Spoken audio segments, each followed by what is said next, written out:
Meus amados, nós vamos abrir a palavra de Deus na segunda carta do apóstolo Paulo aos Coríntios, capítulo 12.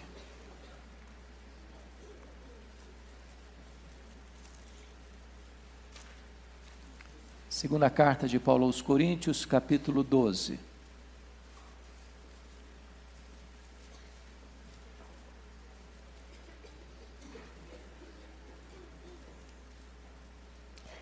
Faremos a leitura dos versos 1 a 10.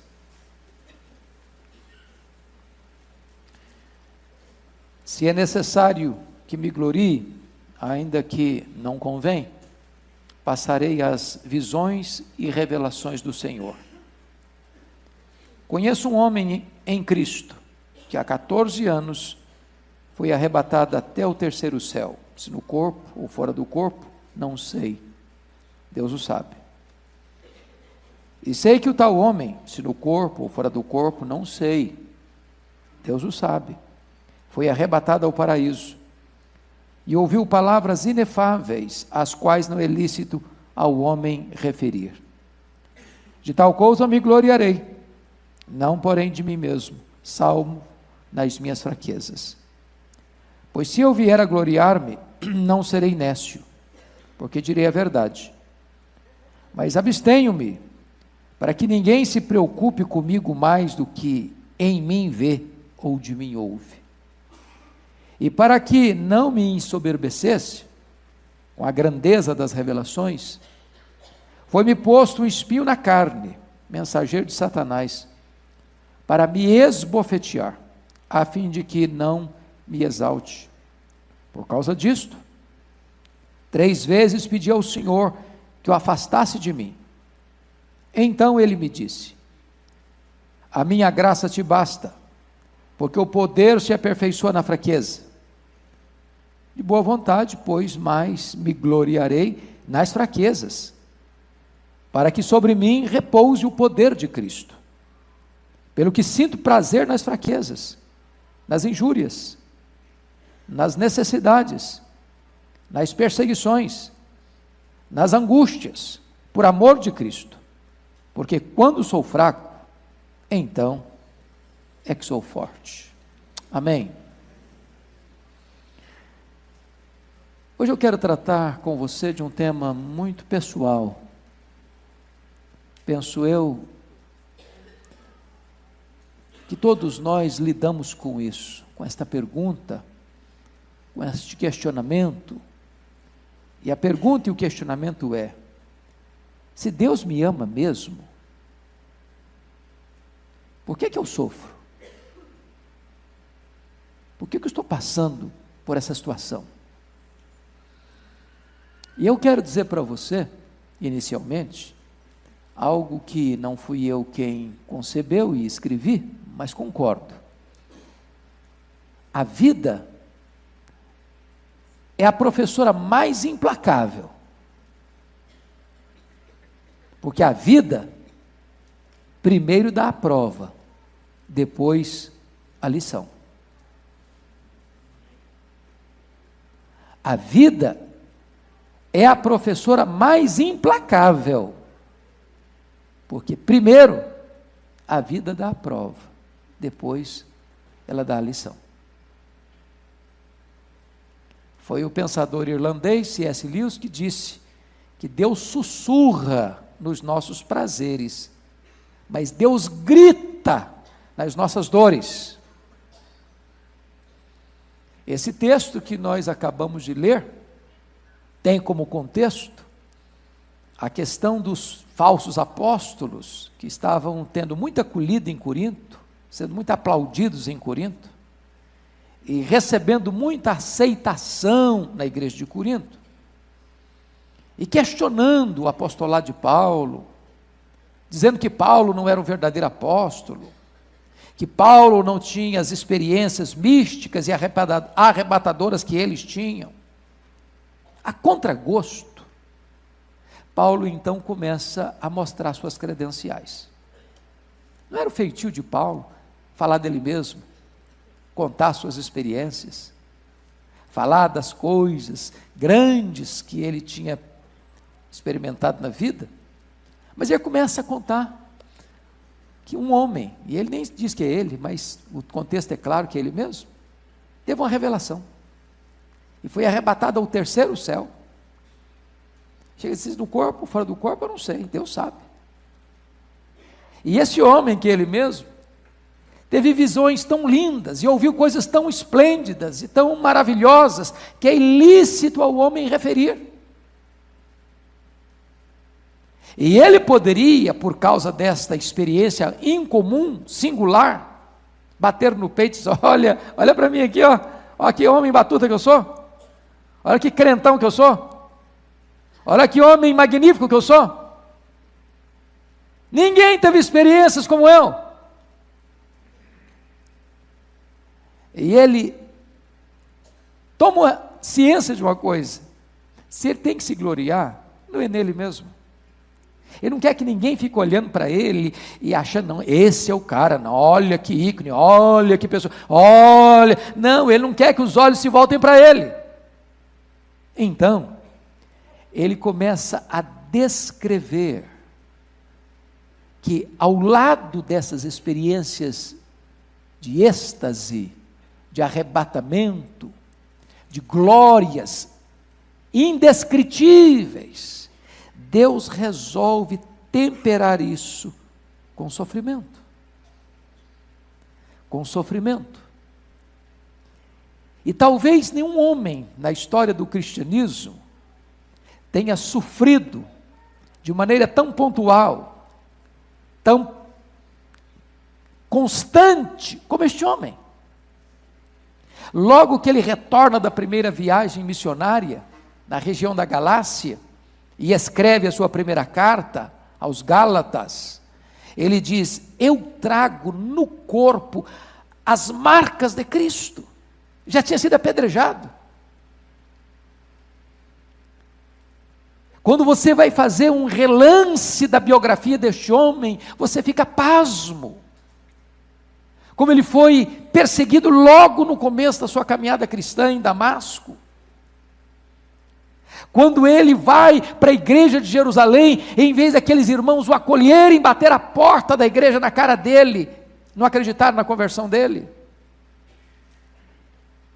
Quando ele queria ser pastor em Jerusalém, os irmãos disseram, não, aqui você não vai ser pastor nosso não, eles estão querendo matar você aqui, vai embora. E com relutância ele teve que sair e voltar para a cidade dele, ficar lá 10 anos no esquecimento. Quando Deus o separa para a obra missionária, e ele é dirigido pelo Espírito Santo para a obra missionária, ele é apedrejado na cidade de Listra. Quando ele vai para a segunda viagem missionária, ele é açoitado em Filipos. Quando ele vem para Jerusalém para trazer ofertas, ele é preso e acusado em Jerusalém e Cesareia. Ele que tinha planos de chegar em Roma como um missionário para repartir com a igreja as coisas lindas de Deus, ele chega lá preso e algemado. Quando ele opta para ser julgado em Roma, ele enfrenta um naufrágio, e quando ele desembarca milagrosamente em Malta, ele é picado por uma cobra.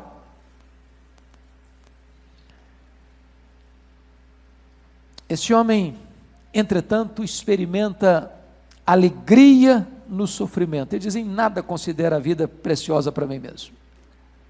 Desde que eu complete a minha carreira, não importa o que aconteça comigo.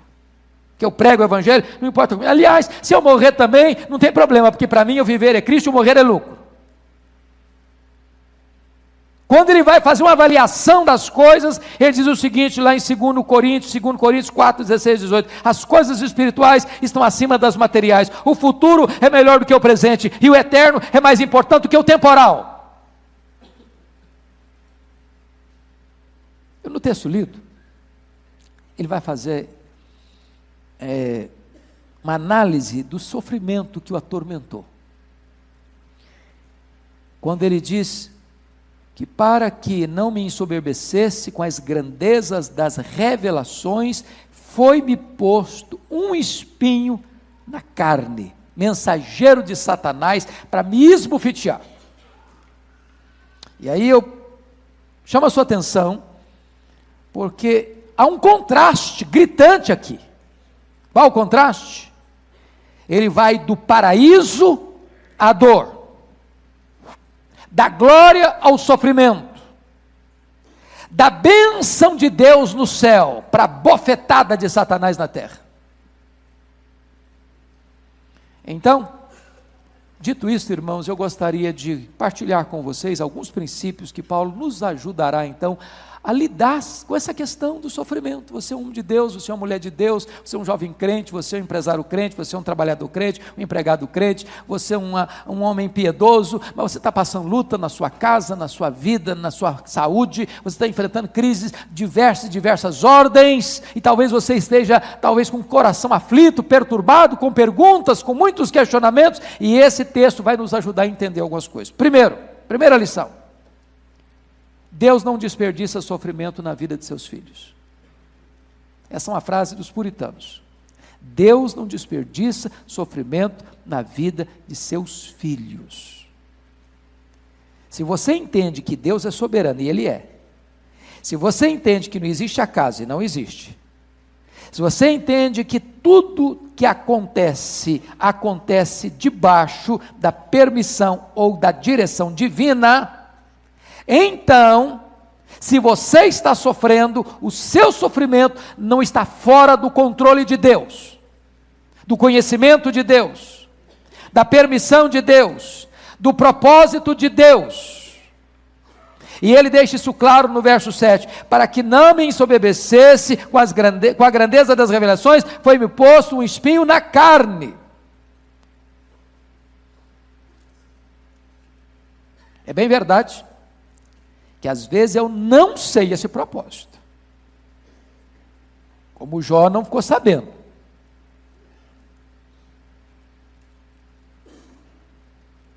Às vezes esse sofrimento vem e você pede para Deus aliviá-lo e Deus não alivia, como Paulo. Orei 3 vezes para ser curado, o Senhor resolveu não me curar.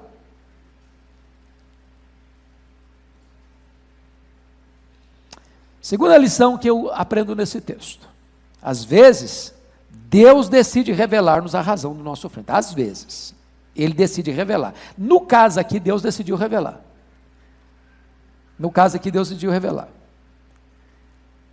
Olha comigo o versículo 7 de novo. E para que não me ensoberbecesse com a grandeza das revelações, foi-me posto um espinho na carne, mensageiro de Satanás, para me esbofetear, a fim de que não me exalte.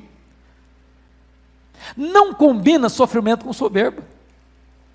Não combina você estar passando pelo engenho de Deus, pelo moinho de Deus, estar altivo de coração. Não combina. Então, se você está sendo pressionado, se está pegando a dor, se está passando alguma luta, pode ter certeza, Deus está trabalhando. Mas não é para destruir você, é para manter você humilde, quebrantado, é para que a sua crista não cresça, para que o seu papo não seja grande, para que você não seja soberbo. Esse é o propósito. Terceira lição: Deus não nos censura por pedirmos livramento do sofrimento. Olha comigo o versículo 8 e 9. Por causa disso, 3 vezes pedi ao Senhor que o afastasse de mim.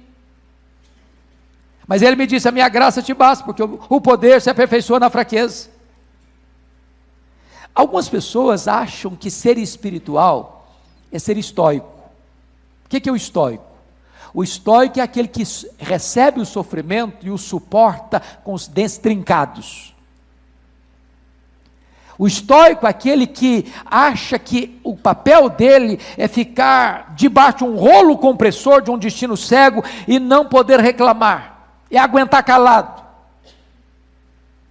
Não, o cristão não é um estoico.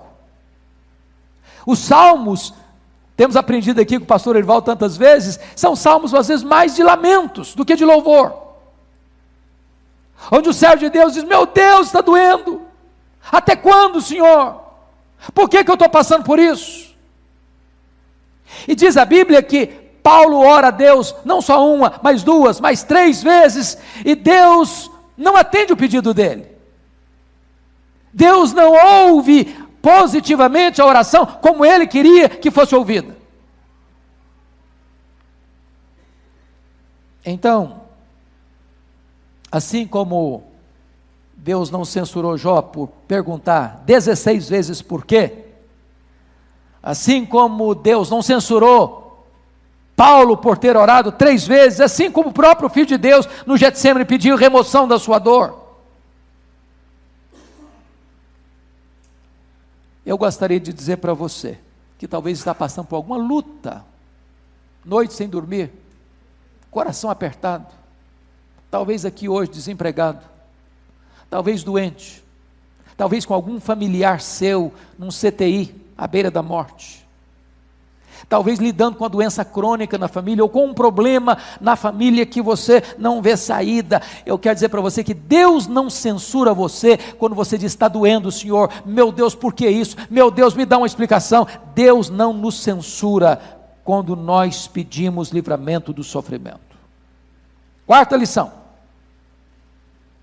o sofrimento pode ser uma dádiva de Deus a nós, e não contra nós.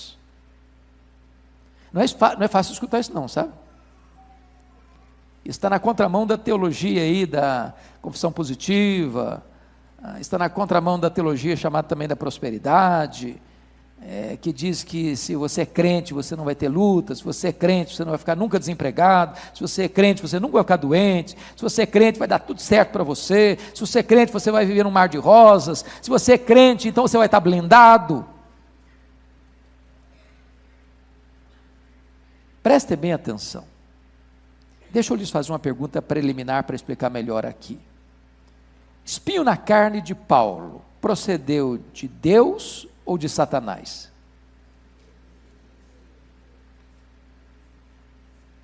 E o texto deixa claro que o espinho na carne procedeu de Deus. Por que você sabe disso? Por causa do propósito. Para que ele não se ensoberbecesse. Se existe alguém que tem todo interesse que você seja soberbo, esse é Satanás. Você é pó, mas ele vai dizer que você é diamante. Você é fraco, mas não, você é forte.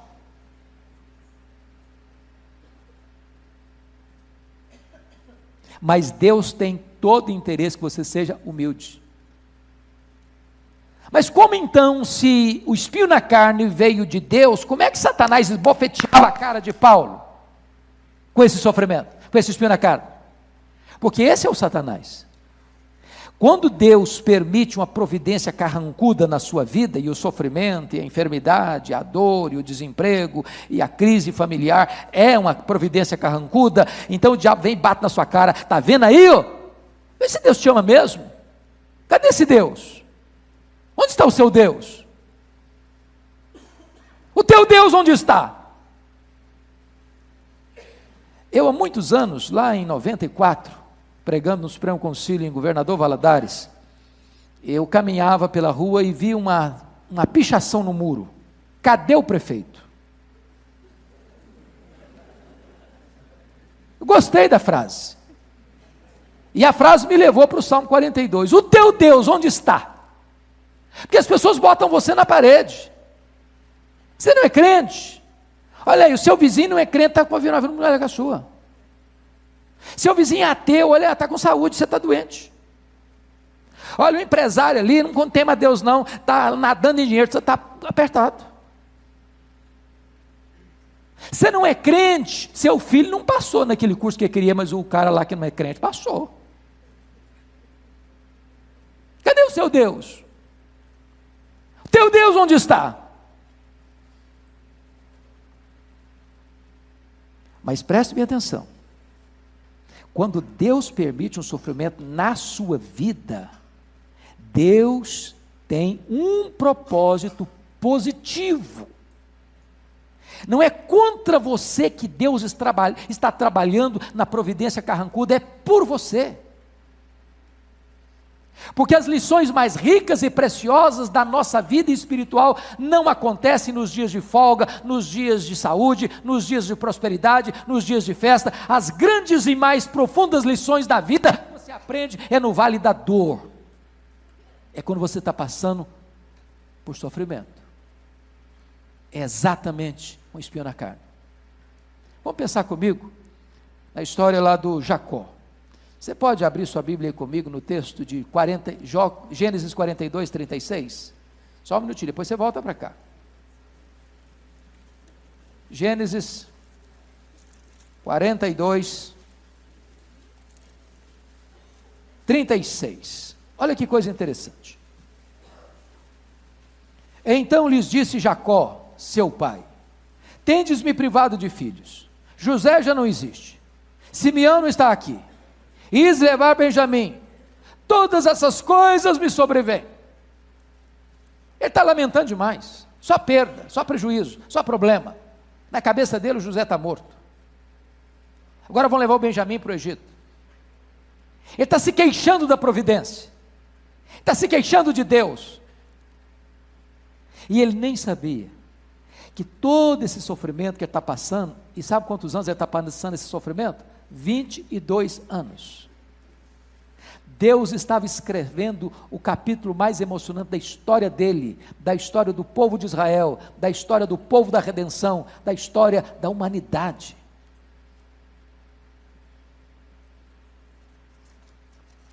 Deixa eu dizer para você, meu amado, Paulo vai entender que esse espinho na carne era uma dádiva, porque através desse incômodo, Deus o protegeu daquilo que ele mais temia, era ser desqualificado para o ministério. Esse é um homem soberbo, Deus o preservou, um homem humilde. Quinta lição: Satanás pode até nos tocar com a permissão divina, mas jamais frustrar os propósitos de Deus na nossa vida. Amado irmão, isso é muito consolador, porque a gente vive também numa cultura evangélica brasileira, onde as pessoas pensam que o diabo tem todo o poder, que o diabo vai pegar e arrebentar com você, que o diabo vai destruir você, vai acabar com você, e tem muita gente com medo do diabo, apavorado com o diabo. E tem duas maneiras muito perigosas de se lidar com isso. A primeira delas é dizer que o diabo não existe. A segunda delas é achar que o diabo é mais importante do que é. Preste bem atenção. Ainda que o diabo esbofeteie a sua cara, ele só pode fazer uma coisa dentro do projeto de Deus: é que ele contribua para que o plano perfeito, eterno, vitorioso de Deus se consume na sua vida. Louvado seja Deus! O plano de Deus na sua vida não pode ser frustrado.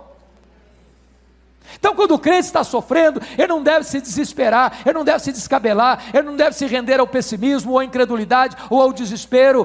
Saiba disso. Se você está com espinho na carne, se você está com luta, se você está com prova, Deus está no controle. Deus está trabalhando, e trabalhando não contra você, mas trabalhando por você.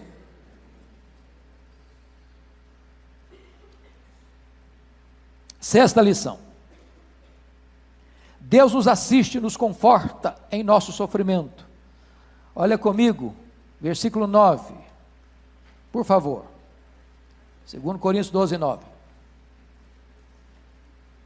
Paulo diz assim: então ele me disse, a minha graça te basta, porque o poder se aperfeiçoa na fraqueza. Olha, amados irmãos, que resposta preciosíssima. Deus não responde para ele, Deus não dá a resposta que ele esperava, mas Deus dá a resposta que ele precisava.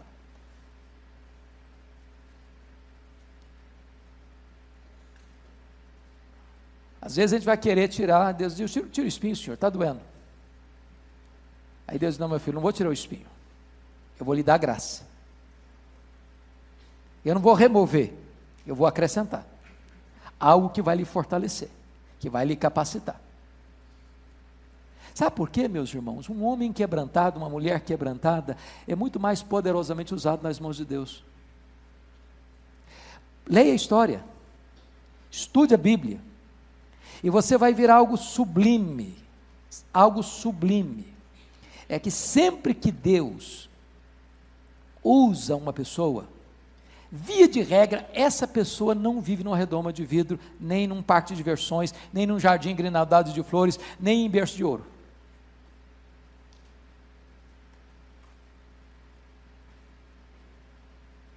O que cabe a você e a mim entender é o seguinte: se Deus não tirar o espinho, Ele dá graça. Se Deus não remover o sofrimento no pontual, Ele vai capacitar você.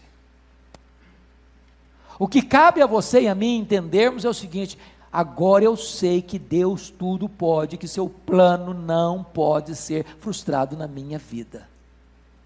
Foi isso que Paulo entendeu. Aliás, quando ele está tratando do sofrimento, ele diz o seguinte: porque o sofrimento do tempo presente não é nem mesmo para comparar com as glórias por vir a serem reveladas em nós. A nossa breve, momentânea tribulação vai produzir para nós eterno peso de glória, acima de toda comparação. Aliás, eu me glorio nas próprias tribulações, porque a tribulação produz perseverança, a perseverança produz experiência, a experiência produz esperança, e a esperança não se confunde, porque o amor de Deus é derramado no nosso coração. Sétima lição: quando passamos pelo vale do sofrimento, a graça de Deus sempre nos é suficiente. Bendito seja Deus. A minha graça te basta. E sabe o que é a graça? É aquilo que é melhor que a vida. Você pode viver com muito dinheiro, mas sem graça não tem prazer. Você pode ter saúde, sem graça não dá. Vocês admitem comigo que tem gente vendendo saúde e vivendo uma vida miserável, dando tiro na cabeça, cheio de saúde? Tem gente aí nadando em dinheiro, pulando do 10º andar de um prédio. Tem gente aí com todos os títulos acadêmicos que você poderia cobiçar na vida, que está vivendo uma vida desgraçadamente prisioneira nas drogas. Tem gente aí que está com tudo que o mundo pode oferecer de prazeres e delícias, e a vida é um vazio existencial insuportável.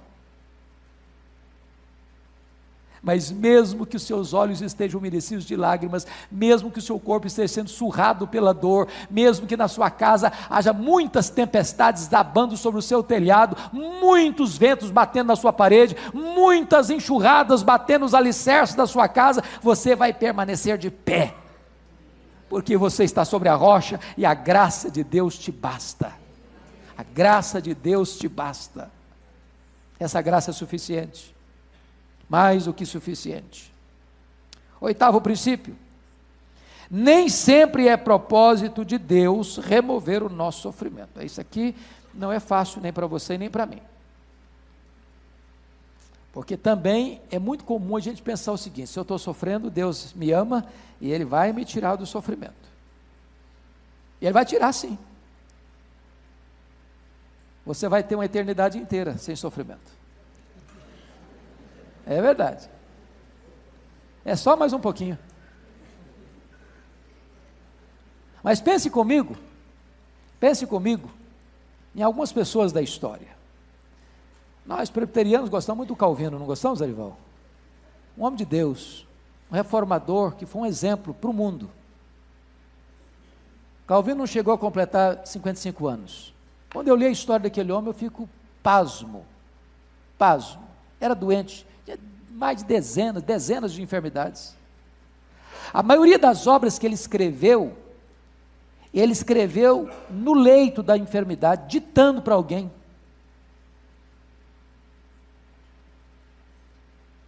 Um homem que influenciou a história, fuzilado por todo tipo de enfermidade.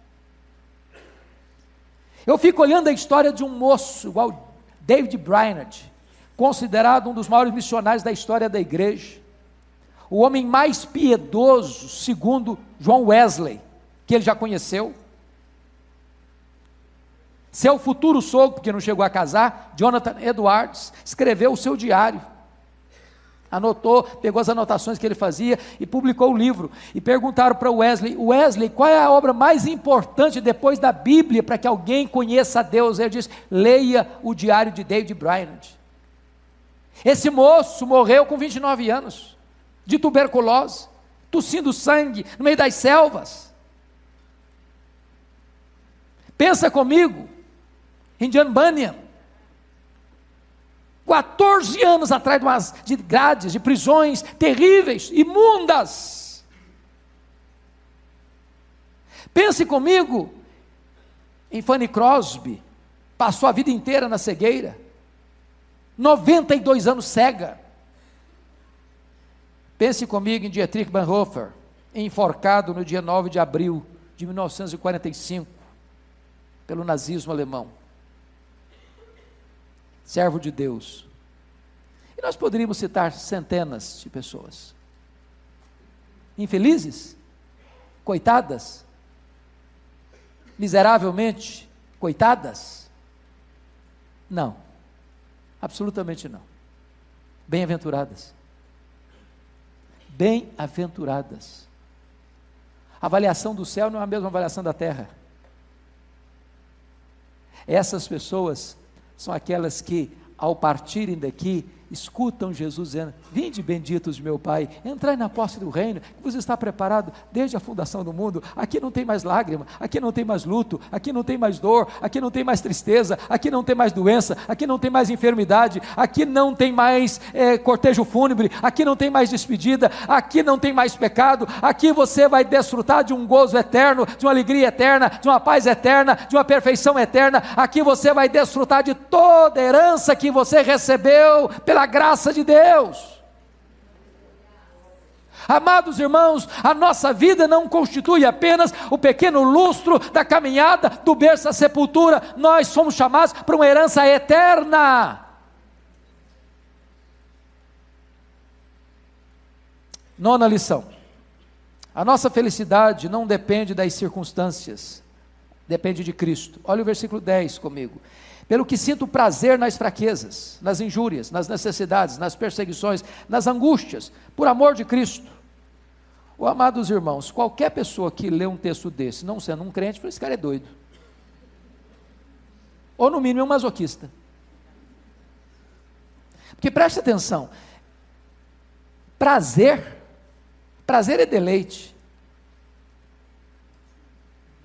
Prazer nas fraquezas, prazer nas injúrias, prazer nas necessidades, prazer nas perseguições, prazer nas angústias. Mas ele não está falando retoricamente, não. A gente pode falar isso bonito, assim, de retórica. Na hora que a coisa pega, a gente chora, a gente grita. Só dá uma olhadinha comigo, só assim, nem uma página que você precisa virar. É só na mesma página aí. Capítulo 11. Verso 24, até o verso 28, a igreja pode ler comigo assim, uma voz só, bem bonito, bem claro, bem forte, capítulo 11, 24 a 28, vamos juntos? O que João passou? Vamos lá? 5 vezes recebi dos judeus uma quarentena de açoites, menos para um pouquinho só, quantos açoites que recebeu mesmo? Soma tudo aí. Quanto deu? Quem é bom de matemática? 195 açoites. Se esse cara passou 195, não era açoitinho assim, mole não. Pensa num cara cheio de cicatrizes. Vamos prosseguir a leitura. Verso 25.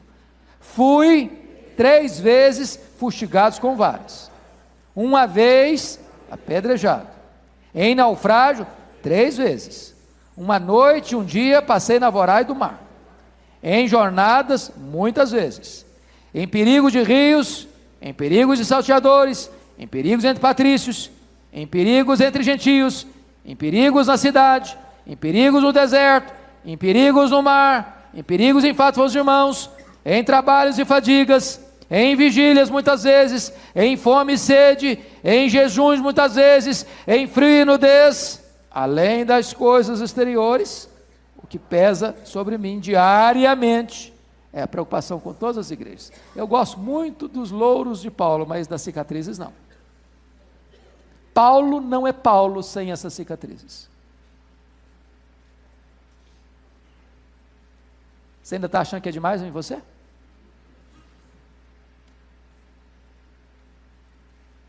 Aí Deus leva o cara para o céu, terceiro céu, vê coisa que ninguém pode referir. Aí quando ele desce de lá, agora botou um espinho na sua carne, para você não ficar soberbo. Mas não fique desanimado não, que eu vou te dar graça, e pode ter certeza, a minha graça te basta. E eu não quero que você fique lamentando também, não quero que você fique aí murmurando, não quero que você fique aí dando uma de coitadinho, não quero que você fique aí se vitimando, não. Eu quero que você seja feliz.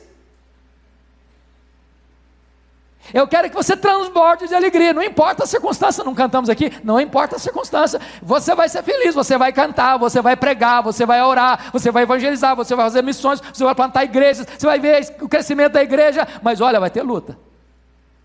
Aguenta firme, a minha graça te basta. Finalmente, último princípio. 10º princípio. Olha comigo, por favor. Quando chegamos ao fim, ou quando chegamos ao fim das nossas forças, ainda assim, o poder de Deus nos capacita a vivermos vitoriosamente. Lá no finalzinho do verso 10, ele diz o seguinte: porque quando sou o quê? Fraco. É que eu sou o quê? Forte. Quando eu sou fraco, significa o seguinte: cheguei no fim das minhas forças. Estou de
tanque vazio. Acabou. De mim, mais nada. Acabou. Estou falido. Esgotado. Aí Deus disse: então tá bom, agora é comigo. Agora é comigo. Porque enquanto você tem reserva, enquanto você confia na carne, enquanto você confia no seu conhecimento, enquanto você confia na sua saúde, enquanto você confia na sua inteligência, enquanto você confia na sua estratégia, enquanto você confia em você mesmo, você é forte. Mas o braço da carne é muito fraco. Então, se você é forte, aí você é muito fraco mesmo. Mas se você está completamente desprovido de força em você mesmo, mas você resolve confiar no Deus Todo-Poderoso, aí você é forte. Que quando você é fraco, aí você é forte. Quando você chega no final da linha, Deus diz: agora é comigo, agora eu vou agir de uma forma poderosa e extraordinária. Na verdade, Paulo tinha pedido para Deus substituição. Remove o espinho, Senhor. E Deus diz: não vou dar substituição, eu vou dar transformação. O meu poder se aperfeiçoa na fraqueza. Nós não vivemos de explicações, irmãos. Nós vivemos de promessas. Vivemos de promessas. A minha graça te basta.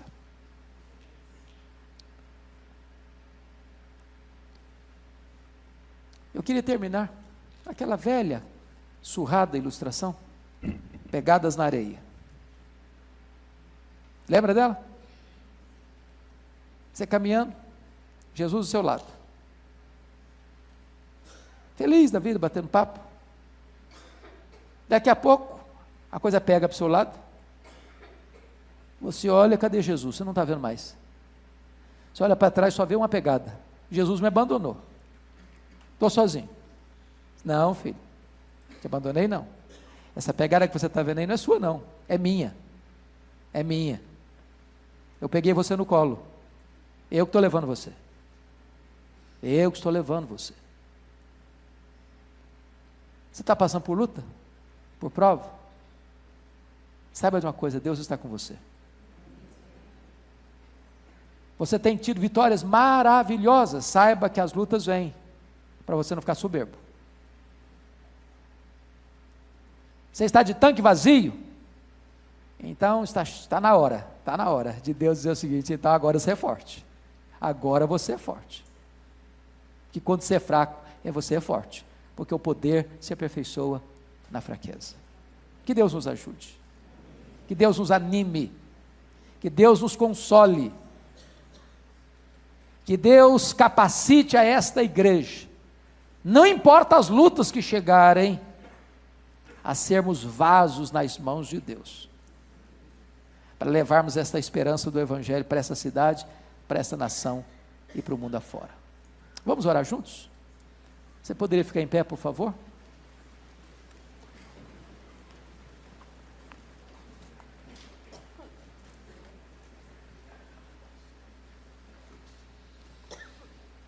Tem alguém passando por luta aqui? Quem está passando por alguma luta aqui? Tem? Tem gente passando? Tem gente precisando da graça aqui hoje? Tem?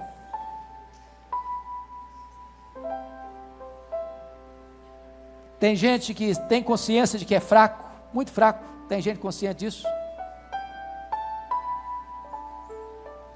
Tem gente aqui hoje.